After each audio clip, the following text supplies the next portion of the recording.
Muy buenos días, amigos oyentes de Radio Santa Clara, quienes nos siguen en los 550 AM para toda la región Huetar Norte, como desde hace ya casi 40 años en esta Radio Santa Clara, emisora de la buena noticia. También estamos en el Facebook y quienes nos siguen por esta señal ya ven también a nuestra invitada del día de hoy, que ya les vamos a contar quién es. Ya le hemos hecho notas también acá en Noticias Santa Clara, pero hoy la tenemos de invitada en la radio revista La Buena Noticia y queremos llevar efectivamente una buena noticia hoy. Queremos pues que este programa sea también motivo de esperanza, motivo para que muchas personas puedan también, ¿por qué no?, preguntarse si quieren dedicar su vida a Dios de una forma particular. Todos lo podemos hacer desde donde nos encontremos, pero hay ciertas vocaciones que pues también piden alguna exigencia por ahí, pero con mucho amor podrían también muchos decir que sí,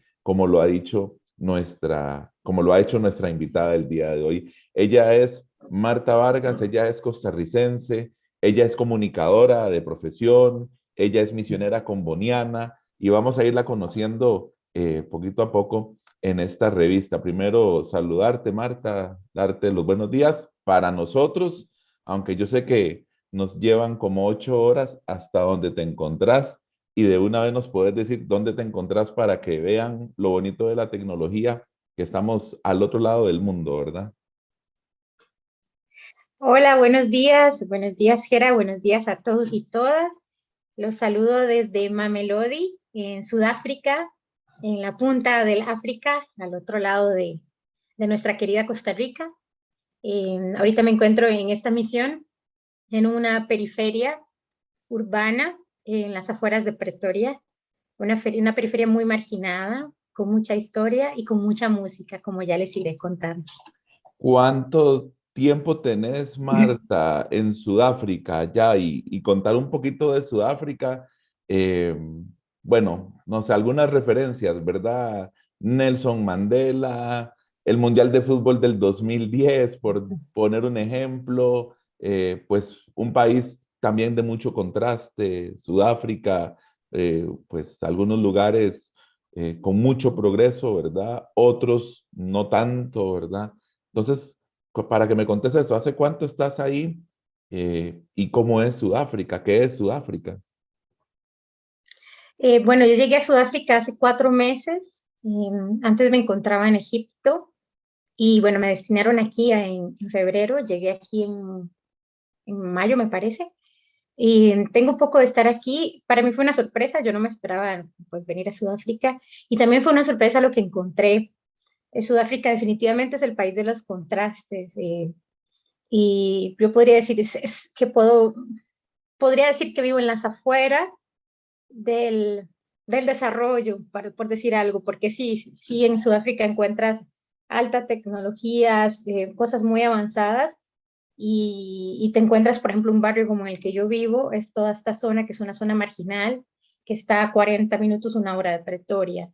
Eh, Tal vez creo que lo que más nos puede ayudar a entender Sudáfrica es que Sudáfrica vivió el apartheid hasta los años 90. En el 94 fue como el cierre oficial de esta época en la que se dividieron blancos y negros. Entonces yo vivo Con- en un barrio. Tal vez ahí, Marta, Uh-huh. un paréntesis con el apartheid, contemos un poco qué es esto, ¿verdad? De aquí tal vez también contar que nace la figura de alguna forma de Nelson Mandela, que él mismo luego le pone fin, ¿verdad? A Uh-huh. esta historia oscura de la humanidad, ¿verdad? Porque si bien se dio en Sudáfrica, no hemos estado exentos en el mundo de estas inequidades, de estas formas de concepción de la vida, en algún momento donde unos son menos que otros, ¿verdad? Donde a los negros en este caso se les apartaba de alguna forma, o a los de otra raza,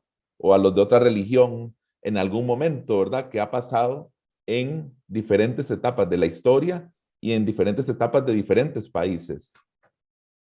Sí, sí, el apartheid fue precisamente eso, fue la división blancos y negros, estaban en el poder.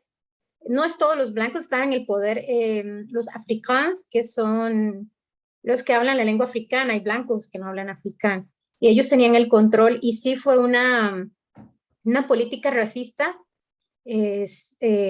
segreguista, ¿se dice? Correcto, sí. Perdón, me olvido un poco del español. Este, es una política que separó completamente a los blancos de los negros. Y yo, de hecho, vivo en un barrio, bueno, en una zona, porque no es un barrio que es gigante, de negros. O sea, y que sigue siendo una zona de negros. Aquí no se usa de una manera peyorativa la palabra negros. Y prácticamente lo que hicieron fue ir y sacar a todas las personas de color negro de sus lugares y ubicarlos aquí, en Pretoria y en otros lugares en cada provincia. Entonces prácticamente los arrancaron de sus tierras de orígenes y los mandaron acá y tenían prohibido, a menos que tuvieran ciertos permisos o por trabajo igual en ciertas horas, entrar en zonas de blancos. Lo más interesante tal vez del tiempo del apartheid es que terminó en los años 90, o sea, estamos hablando de 30 años. Entonces yo aquí vivo con personas que vivieron el apartheid. O sea, yo aquí vivo con personas que no podían acercarse a mí, porque a mí me consideran blanca, aunque si yo no soy blanca en Costa Rica, pero para decir, aquí yo vivo con personas que perdieron familias en las luchas por la liberación y por la igualdad de los blancos y negros, y personas que fueron torturadas, eh, sí, que fueron traídas aquí obligatoriamente. Entonces es un país que tiene esta herida muy reciente y que todavía se siente. Que quizás políticamente o oficialmente ya no existe el apartheid, ¿verdad? Pero no significa que no haya todavía, como bien decís, heridas o que todavía haya gente en pleno 2022 que siga creyendo que por mi raza o por mi condición o por mi religión o por mi situación de vida merezco más que otros y otros no merecen nada, ¿verdad? Pero eso es parte, Marta, de la historia. Yo quisiera que ese programa fueran como 5 programas, pero vamos a ver cuánto duramos, para contar la vida de una costarricense, de una misionera que hace algunos años, 7, ahora estábamos contando antes de la entrevista nosotros, te había entrevistado en el Eco Católico cuando trabajaba ahí hace 7 años, justamente era agosto, me parece, del 2015, estaba revisando apuntes, antes de que ya te ibas a dejar Costa Rica para ir a la misión, para empezar formalmente o más formalmente ya estudios en el Instituto de las Misioneras Combonianas. Entonces queremos hablar de eso, Marta, tal vez no cronológicamente y iremos contando pues partes de, pero ¿recuerdas ese momento? Porque ahorita nos decías, hace 4 meses llegué a Sudáfrica, estaba en Egipto y has pasado por muchos países, ¿verdad? Has estado en Sudamérica, has estado en México y ya vamos a hablar de eso. Pero ¿recuerdas ese momento cuando hace 7 años ya ahora sí dejabas tu familia, tu casa, tus comodidades para irte a esta misión que no sé si te has encontrado todo lo que creías o era como querías? Me acuerdo muchísimo cuando tuvimos esa entrevista hace 7 años y me parece impresionante que han pasado 7 años. Y cuando veo para atrás veo muchas sorpresas, veo un camino que no me esperaba porque pues uno va pensando, cuando yo me fui tal vez para México era discernir si quería ser hermana y si era lo mío. Entonces como que más estás en si eso no es y no, de verdad que no te esperas, al menos yo no me esperaba, pero ahora que veo el camino, de verdad me siento muy agradecida, me siento muy agradecida por los lugares por los que he pasado, por las personas con las que he convivido, que me han abierto el corazón, que hemos compartido la vida. Hice 2 años en México, 2 años en Ecuador, 3 años en Egipto. Y bueno, se suponía que tenía que ir a Turquía a trabajar con refugiados del mundo árabe, pero bueno, ahora estoy aquí porque realmente esta vida está llena de sorpresas que, como les digo, no, tampoco me esperé ir a Egipto, pero cuando veo para atrás, veo muchísima gracia, veo muchísimo don, muchos retos también, pero veo como Dios me ha sostenido y veo mucho cariño a mi alrededor, de mucha gente, de muchos pueblos. En poquitos días entramos al mes de octubre. Atrás de ti, puedes hacer así con la mano, creo que la izquierda en tu caso. Él es San Daniel Comboni, ¿verdad? Octubre es el mes de las misiones. Si pudiéramos no sé, describir misión en un hombre es Daniel Comboni, indudablemente, ¿verdad? Todo lo que él ha hecho y esta misión Adyentes, este salir a África, que al final eh, hoy se entiende que, pues sí, era África lo que quería y lo que tenía en el corazón Daniel Comboni, pero era no solo África, como hoy diría el Papa Francisco, periferias existenciales también, ¿verdad? Y otros lugares que no son África. Vos estás ahí, ¿verdad? Bueno, estás en Sudáfrica, eh, pero por eso también esa entrevista, porque es el mes de las misiones y es un poquito empezar a hacer conciencia de que todos podríamos hacer algo por la misión, Marta. Entonces, con Daniel Comboni como referente, ¿qué te motivaba? Porque también nos veíamos en pasillos de la UCR hace un poquito más años atrás, ya no 7, un poco más atrás, ¿Cómo este, más? estudiando comunicación, y qué te llamaba la atención por hacer esta misión en particular, misión Adyentes, y que nos expliques de qué se trata también. Sí, bueno, Daniel Comboni fue el primer obispo de África, del África Negra, en los años 1800, era el tiempo de la esclavitud. Y lo que podríamos decir es que él estaba apasionado por los más pobres y abandonados. Él decía que el corazón de Jesús en la cruz latió por todos los pueblos y en ese momento el pueblo más abandonado era África, porque era el tiempo precisamente de la esclavitud, el tiempo de las conquistas, del descubrimiento. Entonces, por eso decimos ahora que hay muchas Áfricas. Incluso como comunianos y comunianas no solo estamos en África, porque estamos llamados a compartir nuestra vida con los pueblos más abandonados. Y a mí me cautivó mucho la misión comboniana, aunque de verdad yo no me imaginé hasta los 23 años, nunca me imaginé ser hermana, pero sí estaba con los combonianos desde antes y a mí de Comboni me impactaba su pasión, era un hombre apasionado, enamorado de África y, y que el plan de Comboni era salvar África por medio de África. O sea, que la salvación llega por medio del mismo pueblo. O sea, que, y él decía regenerar África, él escribió el plan para la regeneración de África, para la liberación, en un tiempo que estamos hablando de esclavitud.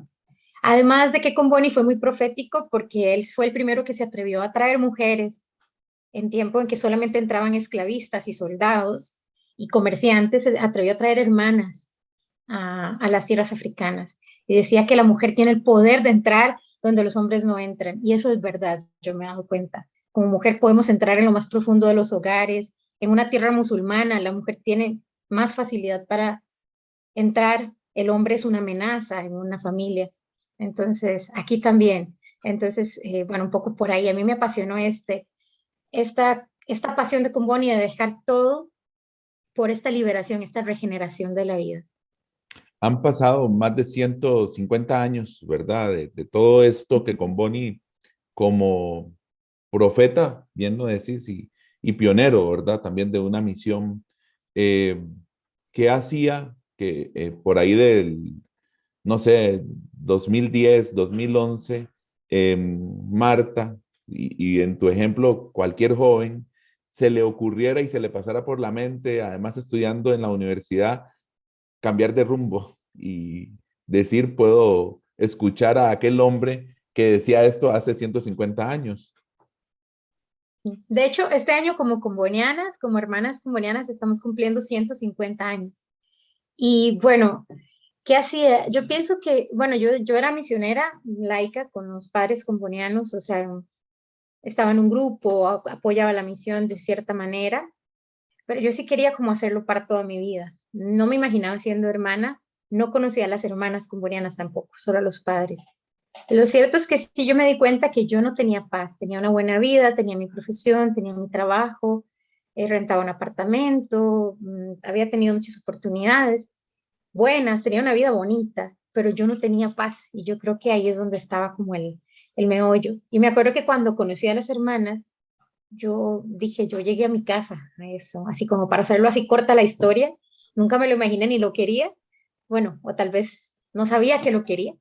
Y bueno, pero yo me acuerdo que cuando llegué a la casa de las hermanas, yo dije, yo llegué a mi casa. Y bueno, ahí empezó este camino. Cuando tenía 23 entré con las hermanas hasta cuando tenía 25. Pero digamos que a los 23 años, yo sí como que reencontré la paz que no encontraba de otra manera ni en otros caminos.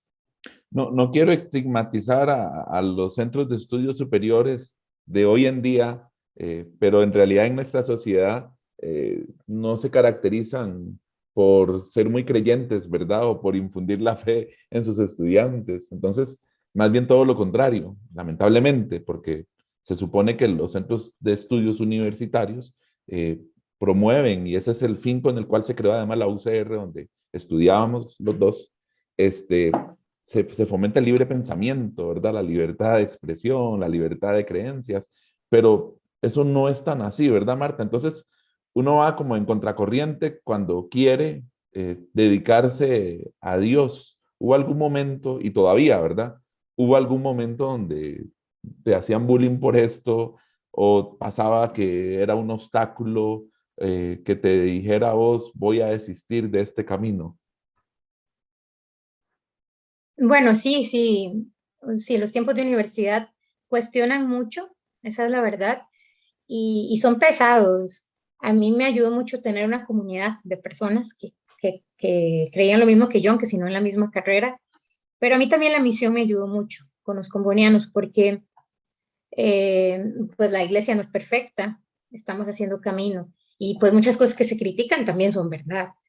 Y yo sí, sí, tampoco pienso que los combonianos y combonianas somos perfectas, pero sí veía en la manera en que vivían la misión, o lo intentamos, o al menos lo intentamos, era una manera de vivir la fe con pies en tierra, realmente arraigado, como vivir el evangelio arraigado en la vida, especialmente de los pueblos más pobres. Y a mí eso me asustó mucho, darme cuenta que la fe no estaba en las paredes, ni estaba en las ideas, y que yo veía que personas de gran fe que habían entregado su vida a Dios estaban transformando también desde Dios y no desde ellos mismos, sino desde Dios, podían transformar la vida de muchas personas. Y eso a mí me sostuvo mucho, para mí fue muy importante, como ver otra cara de la iglesia, de la fe y del evangelio, que no es como la cuadrada que a veces conocemos.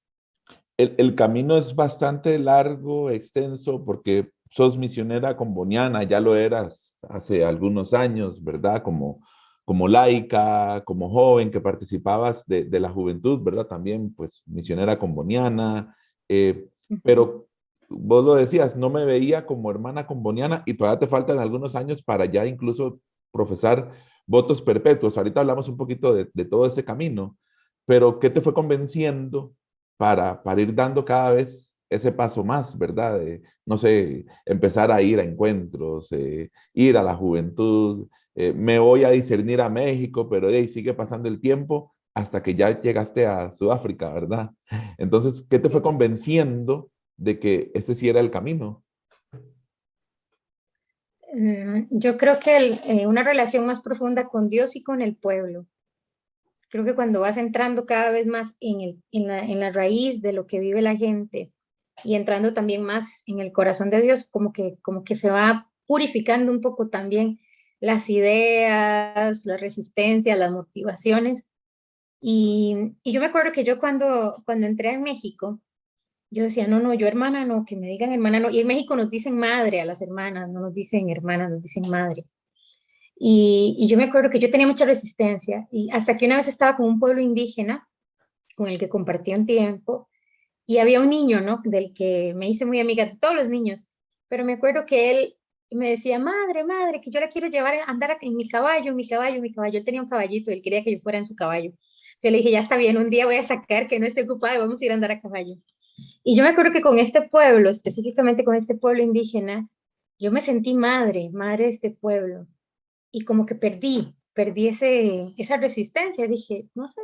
Y después, con el tiempo, realmente he aprendido a sentirme hermana. En Egipto lo viví muy fuerte con cristianos y con musulmanes, este sentirme hermana.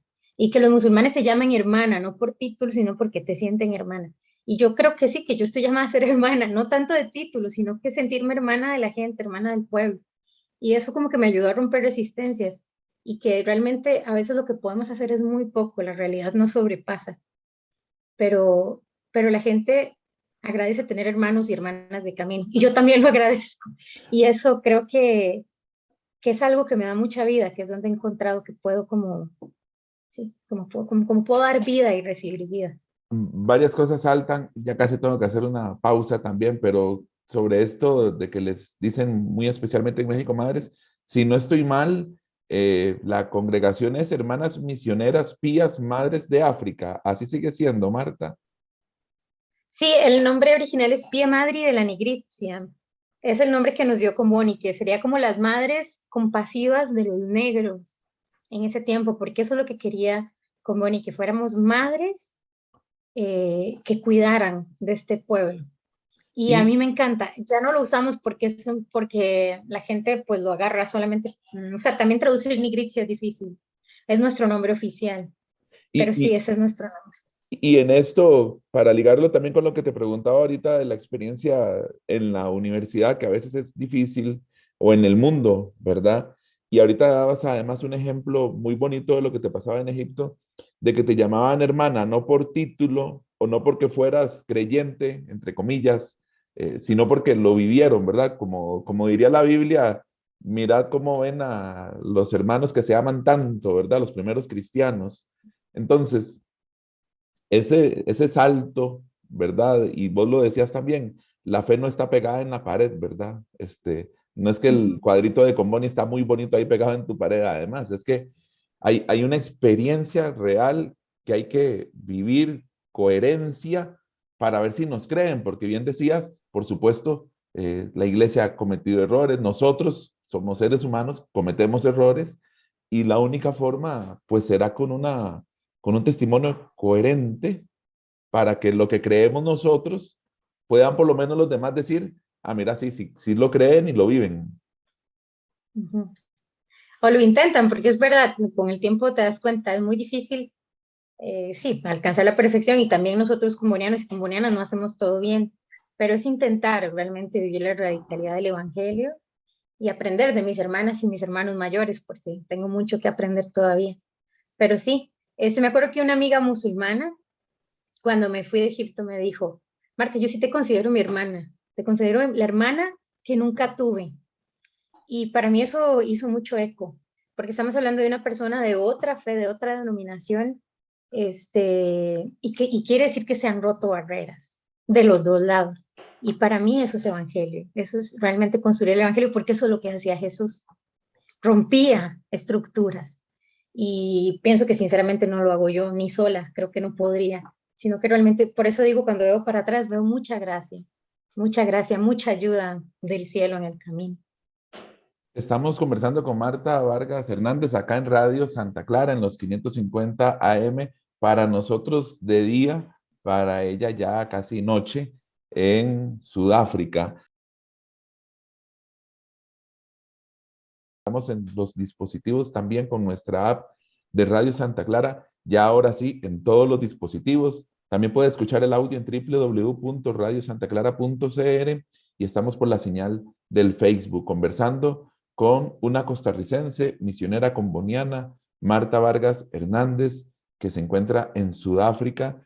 7 años de estudios, Marta, también para empezar a adentrarnos un poquito en este proceso. Ya hiciste votos, ya profesaste votos temporales, ya en 2 oportunidades, ya es la segunda vez que incluso este año renovaste los votos. Contanos un poquito cómo es este proceso ya una vez que, como entrar al bachillerato, al colegio, a la universidad, ¿verdad? Hay un camino establecido para estudiar, vivir todo esto, antes, digamos, de ya llegar a la meta, aunque la meta sería el cielo, ¿verdad? Pero antes ya de llegar a la meta de ser una hermana con votos perpetuos. Contanos un poquito cómo es en el caso de la congregación de ustedes. Ok. Bueno, nosotras como combonianas, antes de entrar con las hermanas, hacemos un proceso de discernimiento que puede durar de 1 a 2 años, que se hace fuera, digamos. Yo seguía trabajando, haciendo mis cosas y iba con las hermanas de vez en cuando, teníamos encuentros. Cuando ya se ve de los dos lados que podría ser este el camino, entonces hacemos el postulantado, que son 2 años. En Latinoamérica lo hacemos, bueno, en México, al menos en mi caso, fueron 2 años en México de formación. Entonces es un crecimiento, primero espiritual, porque nuestra vocación, si no está basada en Dios, se cae, esa es la verdad. Humanamente no nos podemos sostener. Y, y bueno, entonces es como una formación espiritual, humana, teológica, también estudiamos teología con los salesianos en una universidad en México. Y bueno, toda una formación experiencial. En México yo trabajaba con migrantes que viajan en el tren de la bestia, con personas en la comunidad sorda, y bueno, tenemos así esos 2 años. Después, si se continúa, se hace el noviciado, que son 2 años, yo los hice en Ecuador, eh, que es una experiencia muy hermosa, es mucho más de crecimiento interior y espiritual, son 2 años de mucho silencio, de mucha oración, pero también, también se sigue como alternando con trabajo con el pueblo. Yo trabajaba con mujeres que recogían de la basura y después estuve 3 meses en frontera con Colombia, en una zona militarizada, de mucha violencia, de mucha droga. Hice una experiencia muy bonita también con este pueblo. Y después en Ecuador hice mis votos y ya como hermana misionera comboniana, hice mis primeros votos en el 2019 y de ahí los he estado renovando. Entonces, cuando haces los votos, pues ya eres hermana.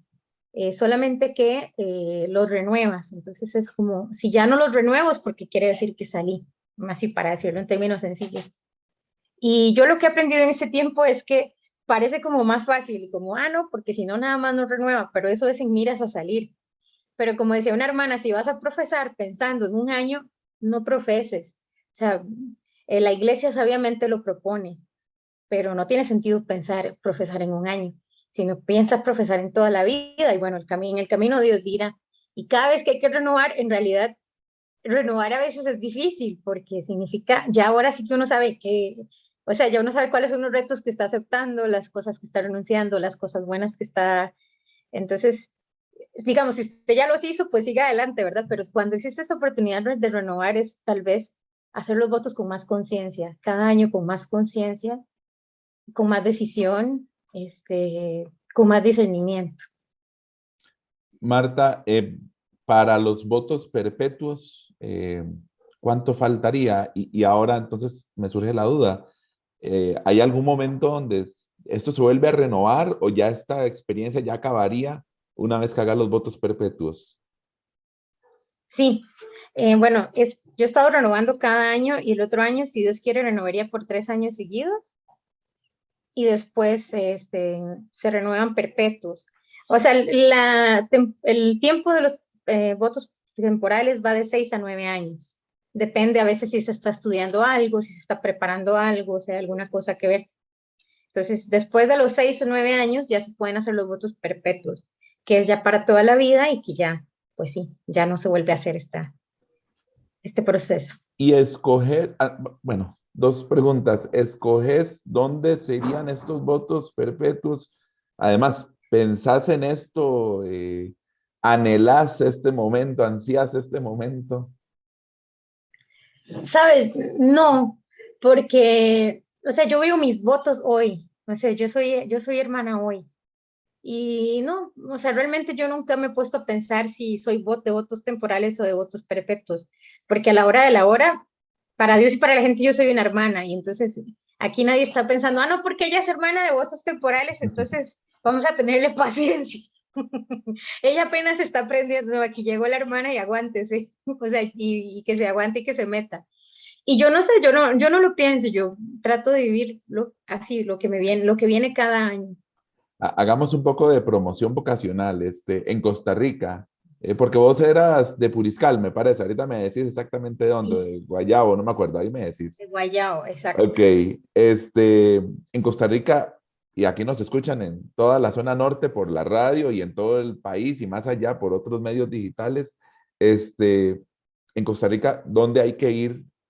Si una hermana, si una mujer, si una joven en este momento le interesa, ¿qué tiene que hacer? Lo único que tendría que hacer es contactar a las hermanas.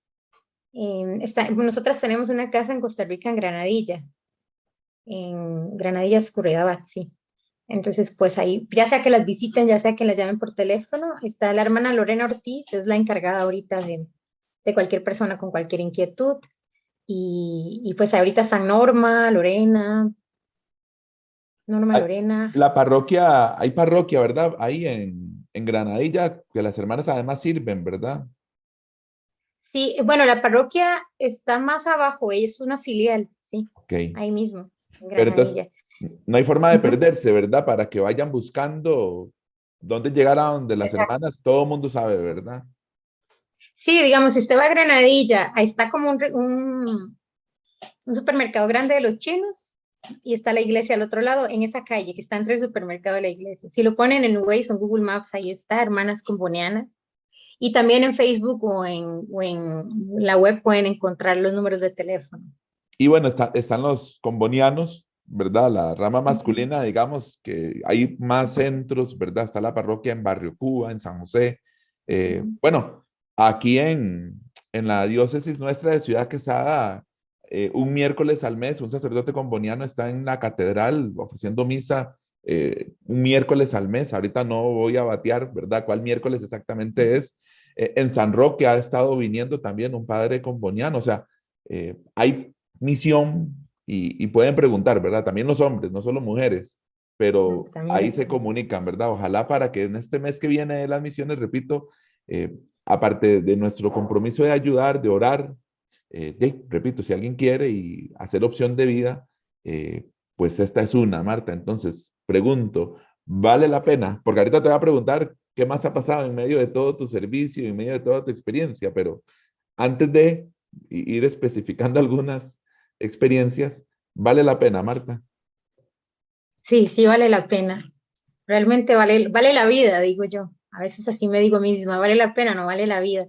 Sí, y no quiere decir que es fácil, pero yo creo que ninguna vocación es fácil, ninguna opción que tomamos en la vida, decisión es fácil, pero sí, sí vale la pena. Y si este es el camino, entonces también está lleno de muchos regalos, de muchos tesoros, de muchos retos, de muchas alegrías, de mucha familia. Sí, sí vale la pena.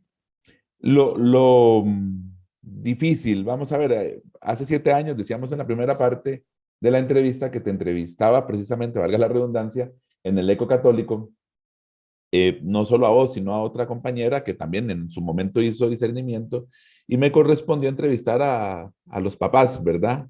No siempre en la familia hay como total apoyo, ¿verdad, Marta? Porque no solo por la opción de vida, sino porque es difícil realmente desprenderse de un miembro de la familia que definitivamente se va y podría ser que nunca más se vuelva a ver. Sí, sí, bueno, yo sí, sí he encontrado casos, me han tocado varios que no hay mucho apoyo. Y yo doy muchas gracias a Dios, y aquí le hago un mensaje a todos los papás. Doy muchas gracias a Dios de que a mí mis papás y mis hermanos y mis tíos, mis abuelitos, tías, todos me han apoyado siempre, porque realmente se hace el camino más ligero. Y yo creo que esa es la verdadera misión de la familia, aprender a apoyarnos. Y nunca me lo han hecho pesar, a mí mi familia nunca me lo ha hecho pesar, porque yo sí he visto que quienes tienen la familia en contra, o no es que mi familia no sufra, ni yo tampoco, porque se sufre, pero que no te lo hagan así, de que siempre están llorando, porque si no el sufrimiento se hace más grande. Entonces yo sí agradezco muchísimo a mis papás y a mi familia porque siempre me han apoyado, me han dado mucha libertad, y nunca me han hecho ni siquiera sentir encima mío ni la nostalgia, ni las dudas, ni el temor, sino que yo siempre he sabido que están ahí rezando y dispuestos a apoyar. Y cuando voy de vacaciones, que es, bueno, una vez que hacemos los votos cada 3 años o cada dos, bueno, ahí vamos viendo, pero sí, estamos a veces por periodos largos fuera, pero cuando voy a casa, también el poder estar con ellos, poder disfrutarlo y después libremente poder seguir el camino. En estos 7 años, ¿cuántas veces has podido, no sé si vacaciones se le llama, o sea, si hay un periodo donde pueden volver a sus casas por un periodo, Marta, ¿cuántas veces ha pasado en estos 7 años? Si yo he ido a mi casa 3 veces. En realidad nosotras vamos, una vez que hacemos los votos, vamos cada 3 años, pero durante la formación se va más seguido. Entonces por eso ya he ido 3 veces. Y ahora sería hasta dentro de 3 años. En teoría se va como un mes por cada año fuera, pero casi nunca sucede. Por ejemplo, entre Ecuador y Egipto no estuve ni un mes en mi casa porque tuve que irme antes a Egipto, cosas así. Pero sí, sí, sí, se puede cada 3 años más o menos.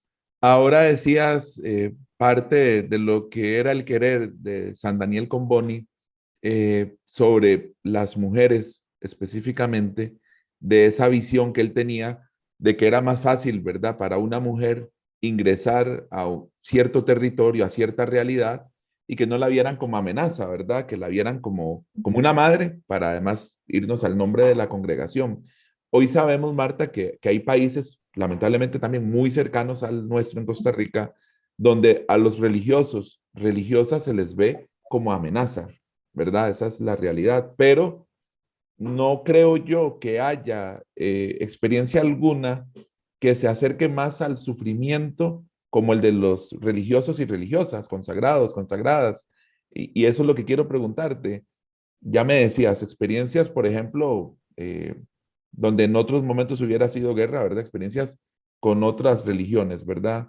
Experiencias en realidades indígenas, de pobreza, etcétera. ¿Cuáles me podrías describir has vivido en estos 7 años? Ay, Con muchas, me imagino, pues ¿verdad? cambian, ¿no? Es que, bueno, han habido muchos cambios. A veces hay hermanas que están más tiempo en un lugar, Dios sabe por qué, pero a mí me ha tocado hacer mucho cambio y también doy muchas gracias. Creo que me ha permitido tocar con mano muchas realidades. Y yo creo que ahí fue donde yo confirmé un poco que mi manera de vivir la vocación es con poblaciones marginales, con aquellos que viven en situaciones de marginación o de vulnerabilidad. Sí, he acompañado a algunos grupos indígenas. En México más tiempo trabajé era un poco con migrantes, que estos que trabajan estos que viajan en el tren de la bestia. Y desde ahí ha sido una de mis pasiones y es una de las cosas que estoy haciendo aquí en Sudáfrica o que estoy empezando a hacer. Eh, y también en Ecuador, en esta zona que era bastante violenta, entonces trabajar con poblaciones donde hay mucha pobreza, mucha violencia, mucho abandono, mucha marginación. En Egipto, aparte de todo el lado musulmán de acercamiento, de diálogo, está la iglesia cristiana, copta, católica, ortodoxa, la que sea, que es realmente marginada y que es de una u otra manera perseguida y que sí tiene momentos y rachas de persecución. Y que eso también me abrió los ojos a otra realidad, aparte de una realidad muy marginal para la mujer, y para los jóvenes también, en realidad una sociedad con muchos límites a la libertad humana. Y ahora aquí donde me encuentro es una zona muy marginal, la mayoría de la gente vive en cuartos de 2 por 2. eh, Aquí nos cortan la luz a cada rato, hay lugares donde no hay luz, donde no hay agua, hay un tubo como común para un montón de cuartitos, cuartitos, cuartitos como de lata, digamos.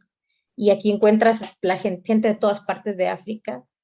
Y sí, muchísima violencia, muchísima pobreza, y un montón de realidades, muchísima interculturalidad, racismo, bueno, muchísimas cosas, sí. ¿Cómo fue y cómo es todavía la experiencia del COVID-19? Pues aquí no hay ya, aquí ya eso se acabó, aquí ni se habla de eso, yo no sé ni en las noticias veo yo que lo hablen y nadie usa mascarilla ya, y nadie se cuida ni alcohol, se quitaron ya todas las medidas. En Sudáfrica, cuando llegué todavía un poco se usaba la mascarilla. A mí me tocó el COVID en Egipto. Primero estaba en el Cairo, al principio me acuerdo que sí tuvimos como 3 meses de lockdown, de cierre, y después poquito a poco, pero era un poco más como en el Cairo y en algunas partes.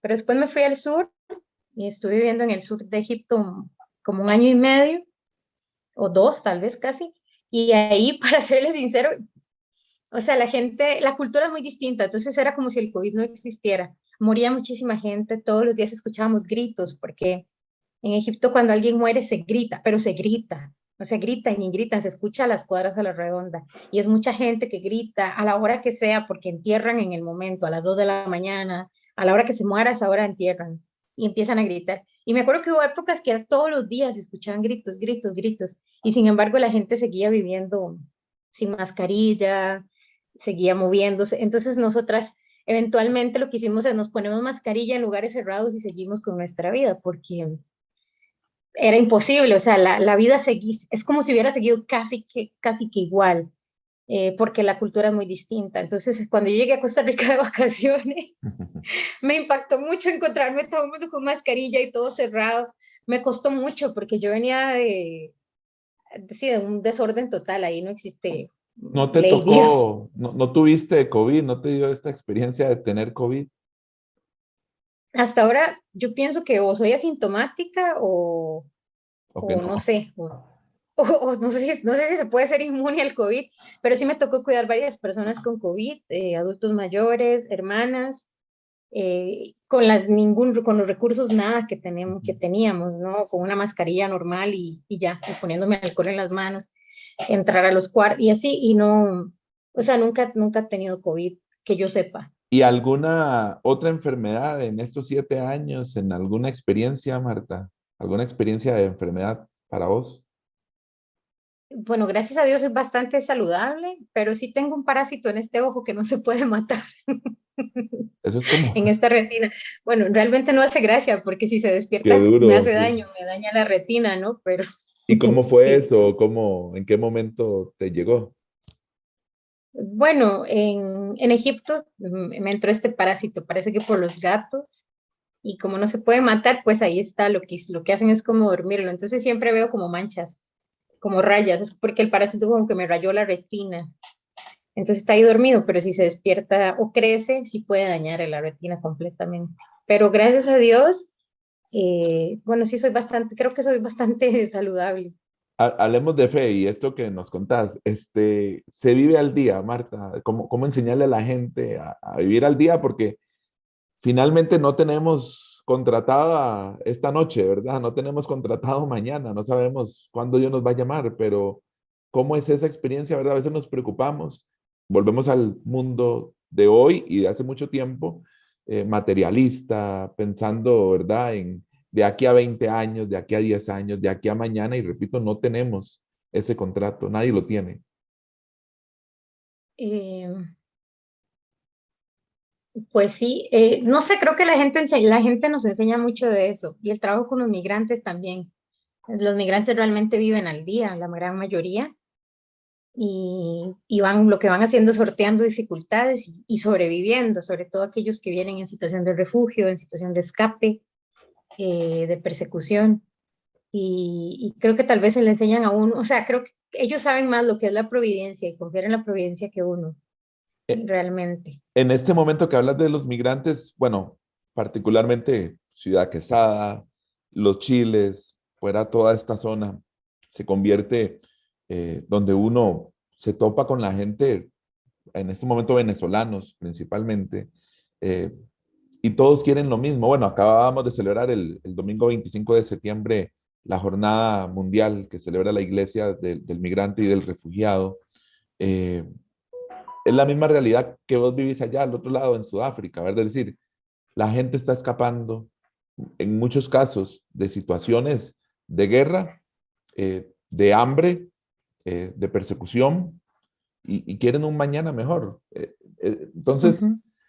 no somos tan distantes, no somos tan diferentes, aunque a veces queramos volver la cara y no mirar televisión y no mirar noticias o decir, no, eso es allá en Sudáfrica, que no sé ni dónde queda, pero es que aquí en Ciudad Quesada basta salir de la casa, salir de la radio y toparse con los migrantes. Ujú. La migración, al menos hace unos años, había sido declarada una crisis mundial. En este momento, el mundo experimenta un movimiento masivo en todas partes. Yo todos los días que salgo aquí a la calle me encuentro muchos migrantes nuevos que se acercan, porque como, bueno, primero que todo, no vive gente blanca, yo no soy blanca, pero somos las únicas blancas que vivimos en esta zona, entonces claramente llamamos la atención, pero además notan que somos hermanas y se acercan a preguntar. Y aquí encuentras toda África viviendo en esta zona, pero cuando estaba en Egipto estaba con refugiados eritreos y sudaneses, y cuando estaba en México con de toda Centroamérica. Y yo creo que tenemos que aceptar como humanidad que estamos viviendo un movimiento migratorio mundial y que las causas, o sea, algunas se podrían cambiar, pero no están en nuestras manos, o no todas están en nuestras manos, y que lo tenemos que aceptar y empezar a decirnos como humanidad que antes de ser países somos humanidad, o sea, que antes de estar divididos, esta tierra era de todos. Y yo es un poco lo que le intento explicar aquí a la gente, porque ahorita hay muchos crímenes contra migrantes aquí, está aumentando muchísimo los crímenes de odio contra los migrantes. Y yo lo que le digo a la gente es, ¿quién se inventó que esto es Sudáfrica? ¿Quién se inventó que aquello es Costa Rica? En realidad el ser humano antes de que existiera esto era nómada, se movía a donde la situación mejor le ayudaba a sobrevivir y los recursos eran de todos. Entonces los recursos de Costa Rica no son de los ticos, sino que ni los recursos de Sudáfrica son solo de los sudafricanos, y es un poco como el miedo, ¿no? Como nos están quitando aquello que es nuestro y se entiende, pero realmente nosotros antes de ser nación somos humanidad, somos iglesia, somos hermanos y hermanas, y es muy fácil decirlo, pero es difícil vivirlo y decir hasta qué punto nosotros permitimos compartir recursos, porque hay lugares donde hay hambre, donde hay violencia, donde hay...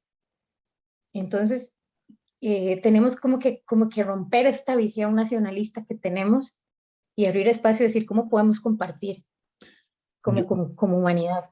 yo creo que sí vamos a tener que hacer otra entrevista pronto, Marta, si usted me lo permite, Sí, con mucho gusto. para ir cerrando la de hoy y con esta experiencia que nos estás contando, que repito, o sea, basta aquí salir a las calles y ver que la gente necesita comer.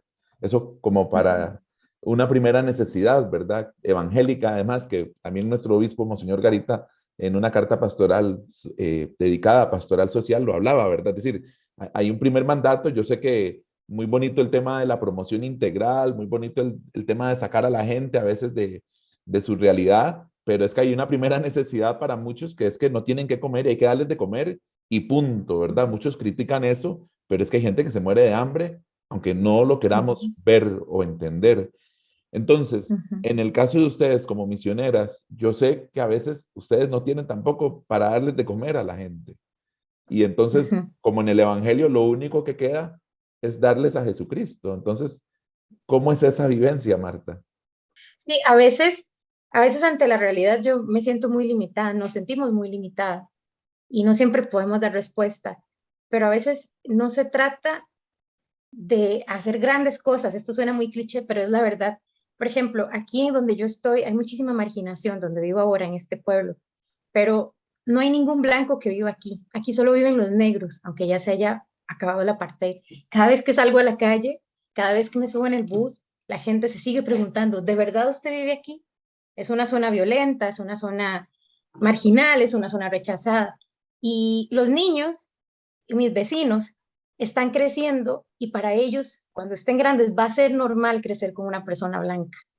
Y a veces yo digo, quizás esto es más profético que las miles de donaciones que yo podría hacer que no tengo de dinero. ¿Por qué? Porque estos niños van a crecer pensando que somos iguales, que los blancos no viven allá donde están los ricos y que aquí solo y que los negros solo pueden vivir de esta manera, sino que somos iguales. Tienen acceso a nuestra casa, a nuestra capilla y a nuestro corazón. Igual con los migrantes, a veces me vienen pidiendo algo específico y me ha pasado. Y en lugar de eso yo me siento con ellos, los escucho, rezamos si son católicos o cristianos. Y me acuerdo una vez una señora que cuando terminé me dijo, gracias, sister, por ayudarme.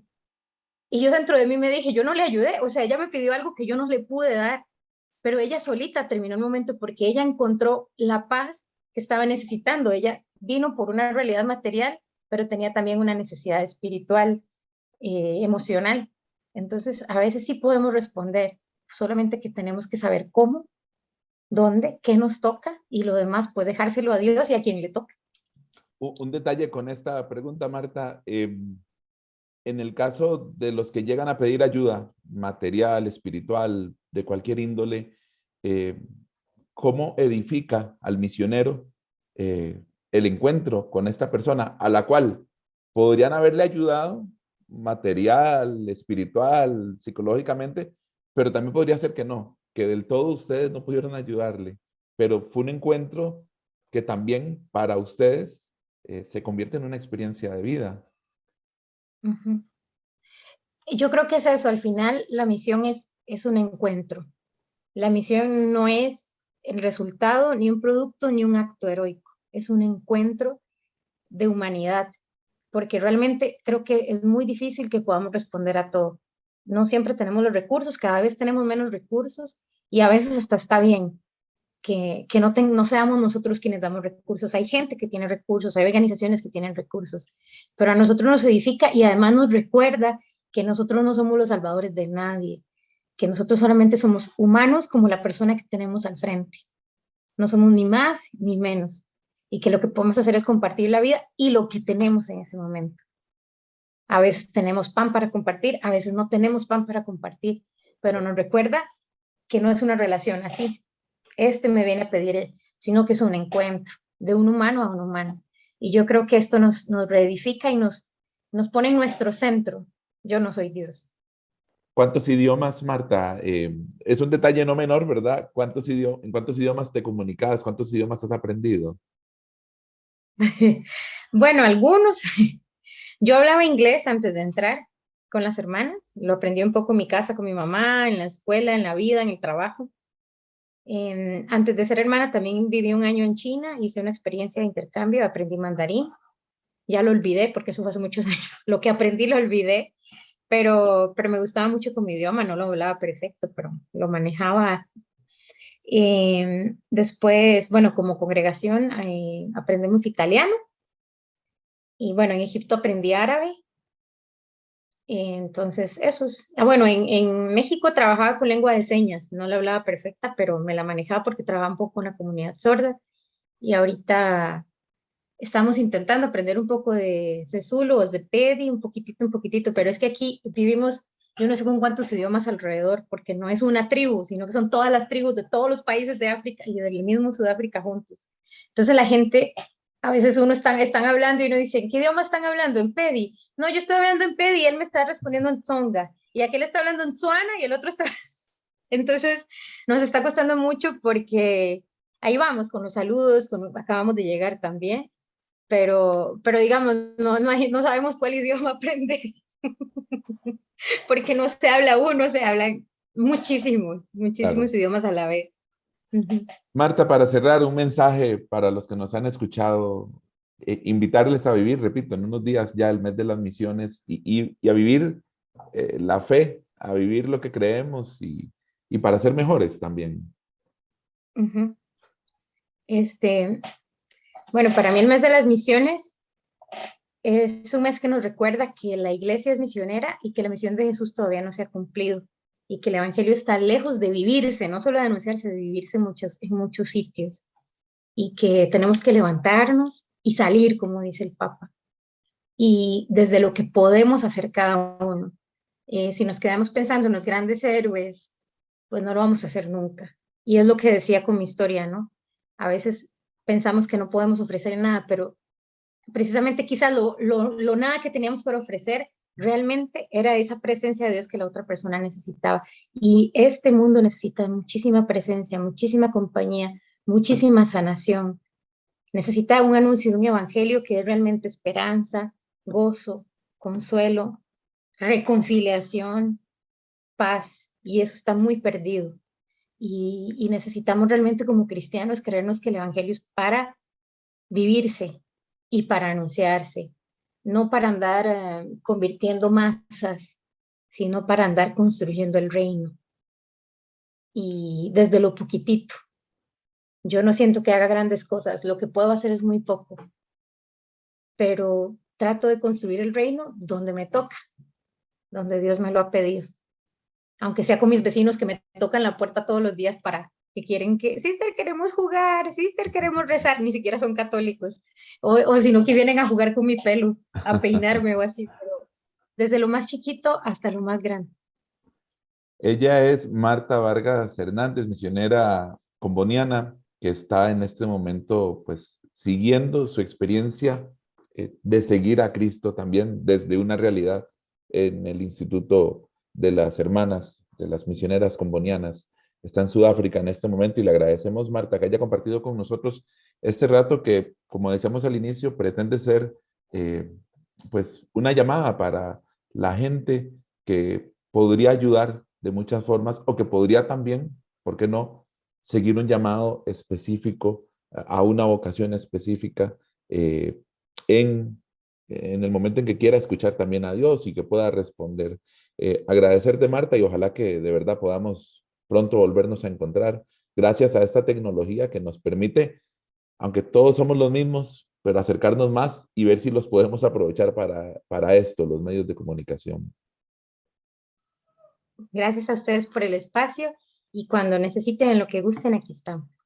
La entrevista va a quedar en el Facebook de Radio Santa Clara para que ojalá también lo puedan compartir. Siga escuchando la emisora de la buena noticia. Buenos días.